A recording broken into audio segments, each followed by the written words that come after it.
Yuval, what one piece of advice might you give to Buddhists in general?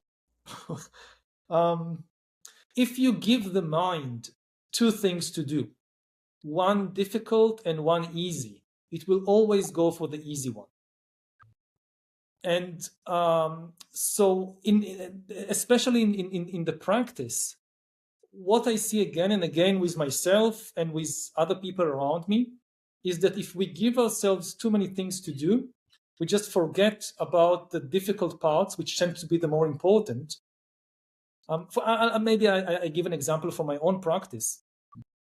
That in the Goenka tradition, so during the retreat, there are times when you need to sit for 1 hour without moving at all, like sittings of adhita, of strong determination.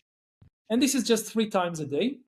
And it's training the mind to experience different things.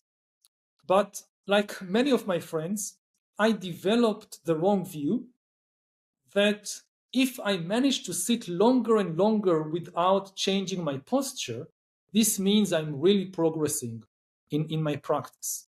Mm-hmm. And so I would sit all the meditation sittings, not just these 3 hours. I would every sitting, even of 2 hours, I would make it an adhitam practice. And I became very good at it. But it's at a certain point, I noticed it's not doing me any good at all.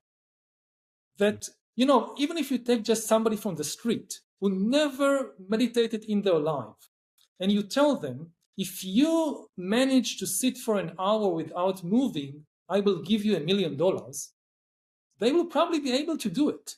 Very painful, excruciating pain, but they will remember the $1 million and they will be able to do it. It's easy to sit for 1 hour or 2 hours or 3 hours without moving. But if you tell them, if you manage to say focus on your breath for 10 minutes, for 1 minute, without running to some thought, some memory, all your attention is just on the reality of the breath, I will give you $10 million, they will not be able to do it. It is very, very difficult. Now, if in my practice, I have these two things, I need to stay with the present reality, and I need not to move for 1 hour, the mind will tend towards the easy thing of not moving. And it's the same with fasting. Very easy to fast for a day. Very difficult to not allow anger to arise in the mind. So try to not to give the mind too many things to do, and not to kind of lean more and more towards the easy stuff, which looks difficult, but it's really the less important part of the practice.